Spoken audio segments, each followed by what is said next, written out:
The Seed, episode 1, and we have a new chap joining us today. Howard, can you give us the 20 seconds of you? Good morning. Yeah, absolutely. I'm Howard Kingston, and I'm an Irish chap, co-founder of Frontier AI, and we help sales teams optimize sales calls so they can close more deals. Yeah, great to be here Awesome. and excited about the project. Well, Love we've it. each loaded in some topics of the week. So the idea is that we've all got things on our mind. We've thrown some ideas onto a page to share, and I'm just going to start at the top. And we have some feelingy, emotionally stuff, and then we have some fairly structured, hard hitting financial regulatory stuff. So I'm going to bounce around and let's just see where we go.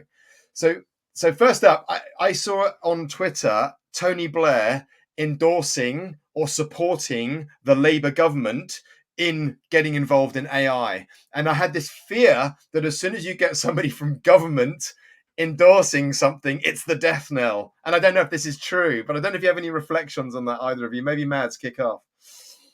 Yeah, I look. I don't think in this context it's probably not very important. I think AI is going to be a force, whether no matter what Tony Blair or any other politician says. To the extent that the government can do the right thing, so support and get support when they need to and get out of the way when they need to, things are good. I think example of where we probably have an advantage right now is the UK has got a very light touch regulation around AI, maybe one of the most light touch regulations globally. I think that puts us at an advantage in terms of R&D, in terms of being able to create new products. We still have to figure out how we then sell those products into markets with more regulation. There's some work to do, but I think there is maybe a slim advantage politically for us right now, irrespective of what Tony or others say. Is that even against the States? Yes. Really interesting, because it feels like Europe, the UK is always heavy on the regulation, and obviously China and America are super light. So that's interesting. No, well, but so actually, the Chinese have very stringent regulation. There is extreme oversight because the Chinese government are extremely aware of the power of AI, and so they have been very much at the forefront both of stimulating R&D, of backing it with money, but also making sure that the LLMs don't develop to a point where they could be a threat to the CCP. I mean, you think about it. You have a society where you have massive restrictions of free speech. Suddenly you have semi-intelligent or autonomous bots running around and telling people things that maybe the government doesn't want them to hear. So there is a lot of control around LLM development, and R&D labs have to submit lots and lots of things to the government. So on one hand you have big stimulus for the sector, but also at the same time you have lots of restrictions. So actually, I think from that perspective, we probably have an advantage.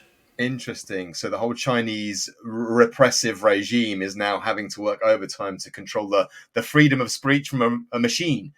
Howard, I know you Yes. had some thoughts on founders and building startups with AI, but first up, did you have any reflections on the whole government involvement regulatory piece? Have you seen anything or any notes on that? Yeah, well, I think any politician just needs to see what's happening across the water. The Democrats in the US are really losing the Silicon Valley dollars, which there's a lot of.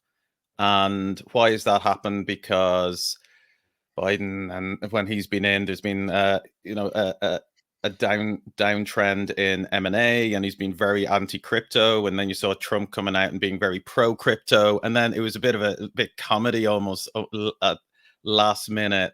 Biden then all of a sudden, and the SEC approved the Ethereum ETF, like what was absolutely totally expected to be declined, and then it was approved, and that was really a couple of days after Trump had really endorsed crypto. So you see that it is technology, innovation, and AI is going to be, it's a political issue now, and it's going to affect everybody. So I'm not surprised the politicians in the UK are starting to talk about it, because it is now a political issue. And something's been keeping you up at night, which is this kind of founder startup working with AI, and I imagine being kind of eradicated by big tech. Was that the fear? This is regarding the speed of AI. Yeah. Yeah, like, listen, I'm in the trenches. I'm building an AI startup now, right? And just the speed of things that are coming out every single week, and it's that tension as a builder, as a founder of, you want things to be good quality, you want things to be precision, and these things can take time, but at the same time stuff is moving so fast. I don't know, like, what's your thoughts? You're seeing a lot of stuff. Like, have you ever seen a time where this feels different now, right? That AI, everything, like, did you see the runway text to video that came out this week? Like, the stuff that's coming out every week is unbelievable. I don't know. Curious to get your thoughts. Have you ever seen a faster speed of change, innovation? It's the internet, it's mobile, it's cloud. It is a foundational shift. We're very fortunate that where we invest is where this layer of technology hits business, the application layer. So you've got data, tooling, you've got the foundational models, you've got all the tools that sit on top, and then above that you have the application, and we haven't quite got there yet. So this is the world that you're living in, right? It's taking all these technology stacks and then hitting the ground with them in business. But this is where we haven't really started yet, as far as, we have, but there's still so much more to do. So I think if you're trying to go up against a foundation, if you're trying to build your own foundational model, if you're trying to do something that whatever Google or Meta or Amazon are doing, then you're probably going to fall foul. But if you're applying at the application level, then there's a wealth of opportunity. I think, just to follow up on that, I think that the level of frenetic energy we see feels like 1999. But the level of technological change and the pace we see underneath is far greater. The tech sector is bigger, AI is moving faster, and I don't know if it's bigger than the internet in terms of the final, how big an impact this is going to have on the world. But in terms of how much the rate of change we're seeing right now, I would agree, this is the biggest we've seen in our lifetime. So I'm totally with you there. I know, Howard, you were specifically talking about startup killers. So this is your fear, right? That one of the big tech is going to release something that you're doing. Is that the fear? I think that's shared. Think there's two things. The thing that kept me up at night was actually more about, we're doing customer development, for example. If you're following good best practice, you're doing a lot of customer development, finding out customers' problems and building around that. Now, that takes time. But then at the same time, you see stuff is moving so fast, and we're on this truly global space where if you have a good idea, chances are there's 10 companies around the world that are running at it at the same time. So that has kept me up personally as a founder. Am I going fast enough? I think something. Sorry, go ahead. Yeah, no. Yeah. So one of the ways we think about that from an investing perspective is we massively over-index for founders that know their sectors really, really well. Because we think the time you have to go and do R&D and figure out what the market needs is shorter than ever.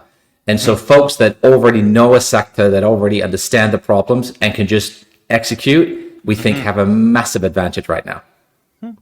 The other lens that I always use is the old adage of vitamin painkiller. We have a lot of founders using AI to deliver vitamins, and they're delivering features, not products. So there is a lensing, I think, that you need to use, which is where is the real challenge for my customers? Where is the real value? Where's the value capture? Because if it's vitamin-y stuff, you're going to fall on your face, regardless of whether Google or Meta or Amazon build it. So if it's real painkiller, and you know the domain, as Mads is saying, you will find a way. And sure, there might be something coming sideways to come and get you, but you'll find a way. It'll tweak or pivot. I think that's my take. But I want to jump around. I want to jump into this new London Stock Exchange ruling, Mads, and I want to direct this at you. It looks fairly relevant. I don't know if you can explain it and explain why it is or isn't relevant. Yeah, so in essence, there's been discussions for years around changing the London Stock Exchange listing rules.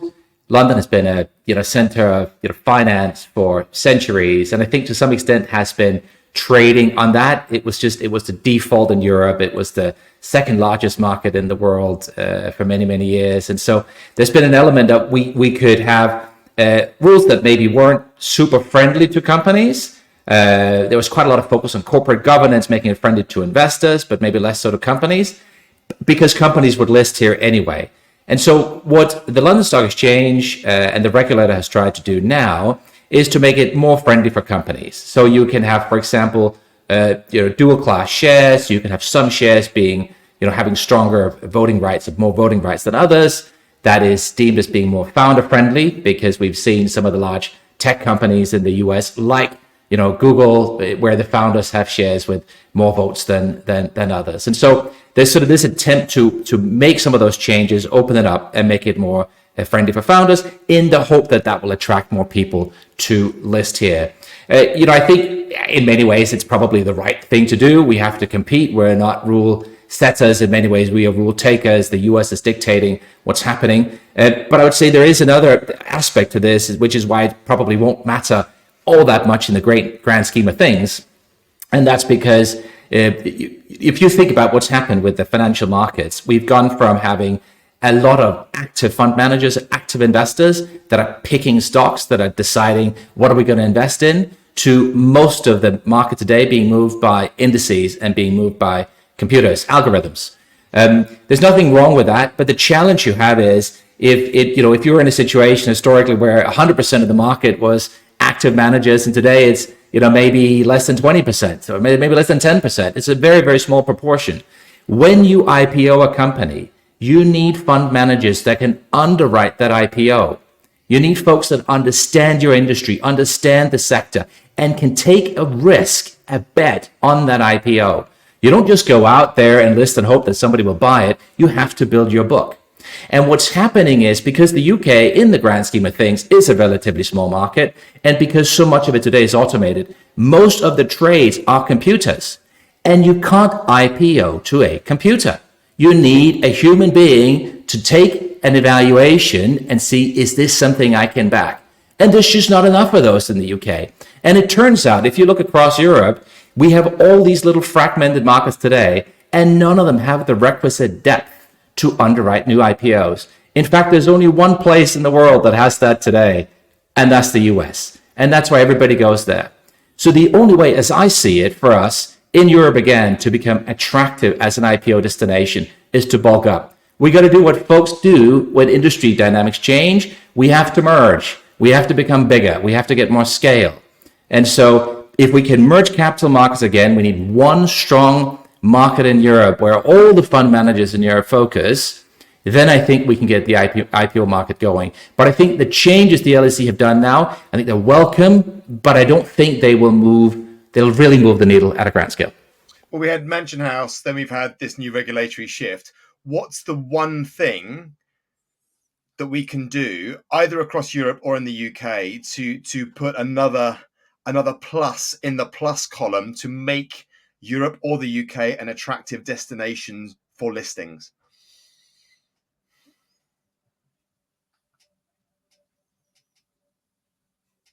Mads, I lost you. Sorry, I thought that was a question for Howard.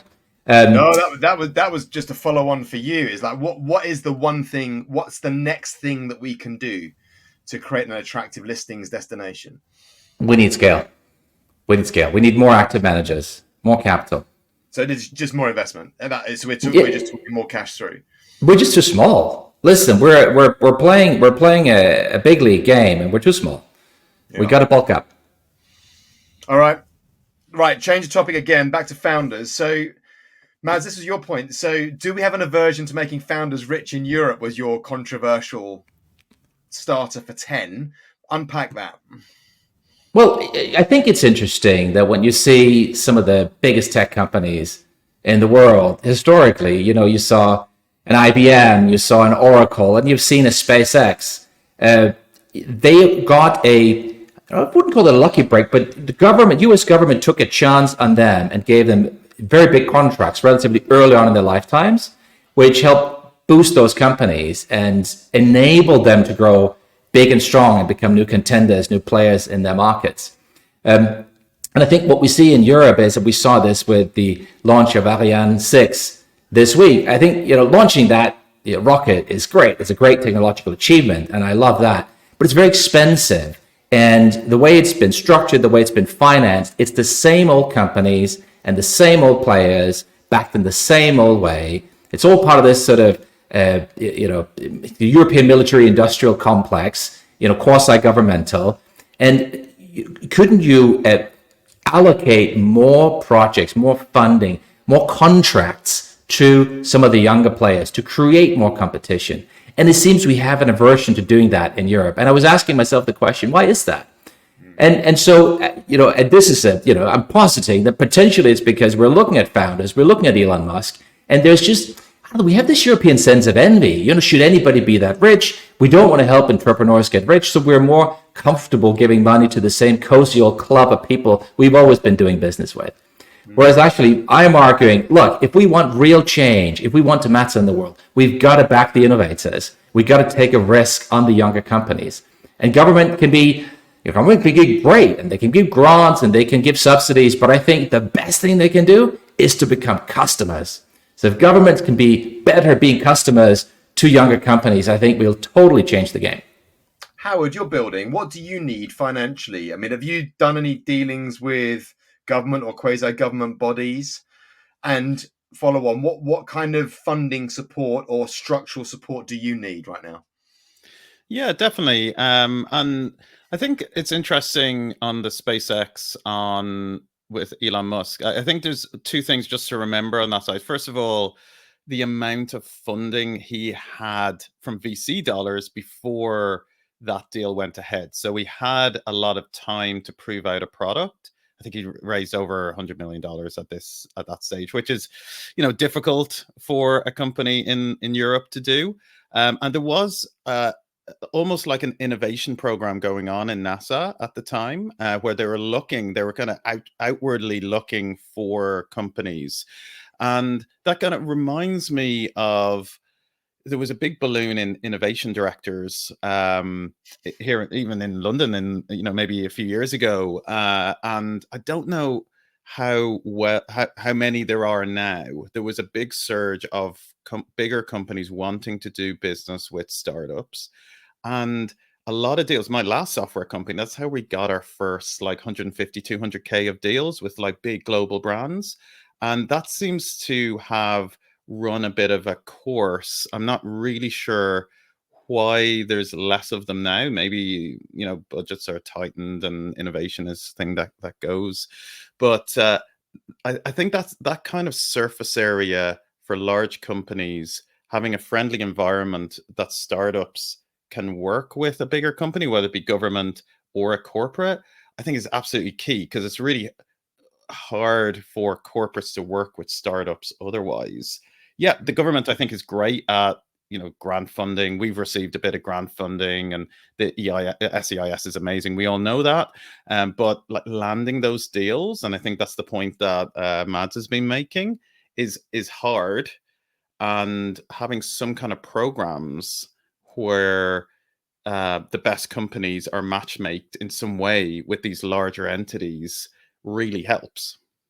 Any tricks into selling into enterprise? Have you kind of put anything in your tool bag about how to do it? This one's to me, is it? Yeah. Well, listen, I don't know if it's completely rocket science, but it's the classic of you need to get into the right buyer. Having advisors or somebody well connected in the space that can make intros, those warm intros into the right buyer in the larger companies. So you're going in warm, and then being able to pitch in a way that really demonstrates the value to the company you're working with. Like, this isn't anything, I don't think I'm saying anything new here, but like at the end of the day, I think that's startups don't always do that well, and Yeah, that's no. why they encounter problems. Did you find that there was a more of a warmth from the American corporates over the UK or European corporates? Did you sell into both, and did you find there was a difference? I did. You know, we did always find the UK corporates quite welcoming, particularly once you knew the way in. And like I said, we would a lot of our early deals, we went through these innovation channels, which were very good. I do know some of the people who've been working in those innovation channels are no longer working there, so I think that there's less of them. But yeah, like listen, US are generally more open to spending things, taking a little bit of risk, but at the same time, it's more competitive. So I think it generally, I find it balanced out. Yeah, maybe horses and courses. Another point from you, Howard. We're talking about, you were speaking to a friend of yours about financial well-being, and you were wondering, I think, and I'll open up to you, but where VCs fit in that founder financial well-being, or what the conversations are, or what should or shouldn't be said. So maybe you can unpack that a bit for us. Yeah, sure. Just been in London and caught up with a friend who has been in his company for a good few years, and is struggling at the moment financially, right?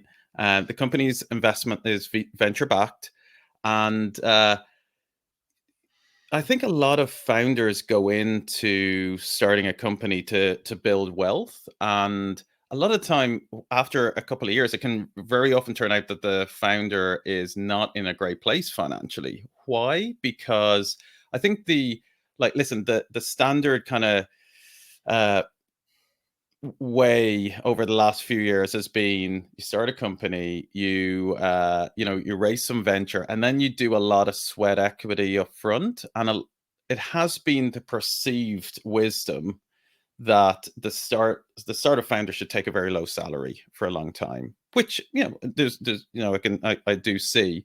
In this particular case, that low salary for my friend continued for a long time, and now he's in a position where the investors won't let him increase his salary, and he's in a very difficult place. So that's giving him burnout. He's thinking of leaving his company as a result.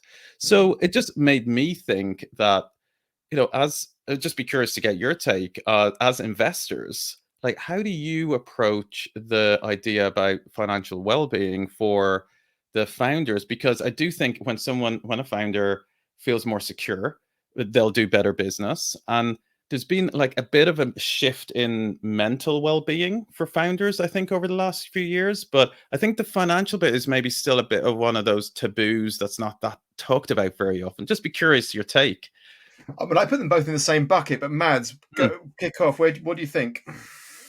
So much to unpack there.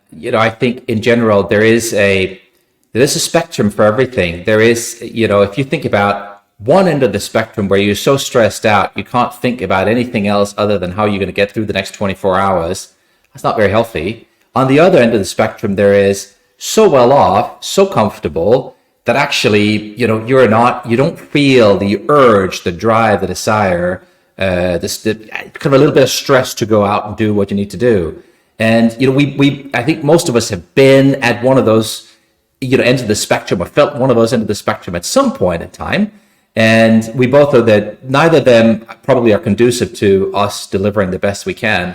So I think there's sort of a healthy median where we're comfortable enough that we're not stressed about immediate survival, but also not so comfortable that we're sort of just kicking back and going the slow road, but actually really focused on, we got to move here, we've got to move fast, because in venture, speed is your only asset. The folks you're up against, the people you're trying to take on, they're behemoths, they've got unlimited money, they've got unlimited time. You don't have time, but you have speed, and that speed is so vital. So how do we help get founders to that zone where they are just, they're focused on just how can I move, how can I get as quickly as possible to the goal? And part of that is getting the salary to the right level where people don't stress about it, where there is enough that is not the primary worry, but also not that the number is so big that it meaningfully shortens the runway of the company and means that the business might run out of money before it otherwise should have. I would say kind of the way we think about it is a lot in phases. Kind of you go through some gates, right? You're just starting out with an idea. You have nothing yet, no product. Yeah, maybe you have, a team of a couple of people. At that time, you want to stay very, very lean. And then I think as you hit successive milestones and you start to build something that more resembles a company with customers and revenue, yeah, you absolutely want to see that revenue start to shoot up. And one of the things we like a lot is when the founders, they are open to having part of their compensation be tied to the performance of the business, right? So that, on one hand, a company that keeps beating goals and does really well, yeah, absolutely. Of course, there's long-term money, but we also love when the founders get something short-term out of that, right? It's nice to, you had an amazing year, great, some more money in the pocket, we can go and do something nice. Conversely, teams that fail year after year, could maybe argue maybe there's some businesses shouldn't exist, right? Some people shouldn't be founders. And sometimes it's just right to go and do something else because this is the wrong thing you're pursuing. But certainly if there is a business that just isn't performing in any way, you probably wouldn't want to sort of reward that with, very extravagant bonuses or salaries either. So, I think it's one of the most complex things to get right in venture and in startups. And it's something we spend a lot of time thinking about, both in our team and also together with the founders. Just curious. Sorry, Dan. No, go Howard, go. Just curious, do you have conversations? How do conversations take place with you and the portfolio companies that you have on that? Do you help them set the right salaries? Because I would imagine, I just go from my own experience as well. Sometimes, you don't know what's right to set. It's really hard to set a founding salary a lot of the time, isn't it? It's what you need, not what you want. I mean, pre-seed, seed where we play, it's what you need. What do you need? You don't worry about money, but there's no trips to Barbados in the tank. So what do you need, not what do you want? And that's just a very short period of time. And we've all sat on your side of the desk, right? We're all a bunch of ex-founder operators in the firm. So the conversation is usually fairly fluid where the founder doesn't want to take more than they need. They understand that they're future baked. They understand that their financial well-being, if you like, is offset. But if they're worried about paying the mortgage or feeding the kids, that's folly. So I really feel for your friend. I think that's unfortunate. My assumption is that the business isn't doing very well. No, it is doing well. They've done a lot of funding. They're doing a few million in revenue. So the business is good. It's more the investors have a certain strong view of how salary should be taken from founders. You see, that really surprises me. Not that they have a strong view. I mean, we can all have a strong view, but if you have a company that's performing really well, hitting valuation milestones, product market fit is growing, you got a real asset, and you have the person that you entrust with running and building that company being so disenfranchised that they're feeling a leaving, clearly something is wrong. It just strikes me that is bad for business. And so you would want to solve that problem. I mean, that's kind of, as a board, that is your number one priority, is to make sure that the CEO is, as absolutely empowered and, thriving as they can be. Successful CEOs lead to successful companies. So yeah, that surprises me that those investors are taking that approach. Last thing I want to chat about is something that came up for Mads and I this week. We are constantly working with founding teams around how they position, how they articulate their mission, their purpose, all of those good things. It's really important to understand what you stand for, where you're going, the goals that are going to get you there. So we are constantly working with people on the branding, the marketing, the sales, the comms side. And we met this fascinating chap called Stuart Bewley, who was running through his frameworks for communication, his frameworks for building brand and telling the right story in the right way. And I wanted to ask you both, maybe Howard, if you can go first, have you got any communication or marketing or frameworks or hacks that you'd want to share? Yeah, and listen, firstly, I think it's important to say, in the space that we're in technology, it's hard to communicate what you're doing, especially when it's when it's new. We're launching things that have never been existed in the world before. It's easier if if we're opening up a new bakery in the corner that sells croissants. Like, everyone gets that, right? So first of all, it's hard, and also when you're building something yourself, it's hard to get the perspective of what you're doing and the value of it from another perspective.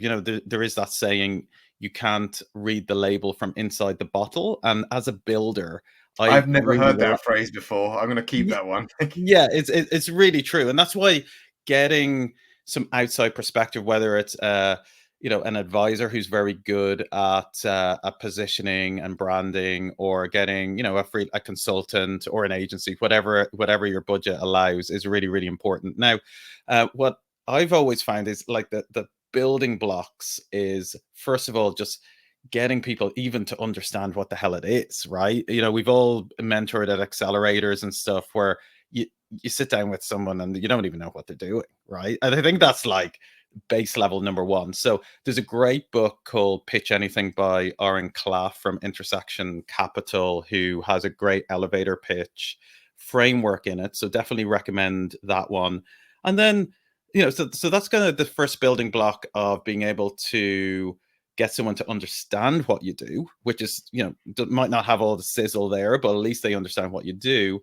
And then I always liked, it has its flaws, but the Start With Why from Simon Sinek is good from a perspective of bringing out why you're doing what you're doing. I think it has flaws, because I do think people buy not just why you do it, they buy why it's good for why it's good for the customer to buy it. But I think the elevator pitch in Pitch Anything and the Simon Sinek for figuring out why you're doing are two good frameworks that anyone can use very quickly and get value out of them. Mads, what have you come across that you lean on?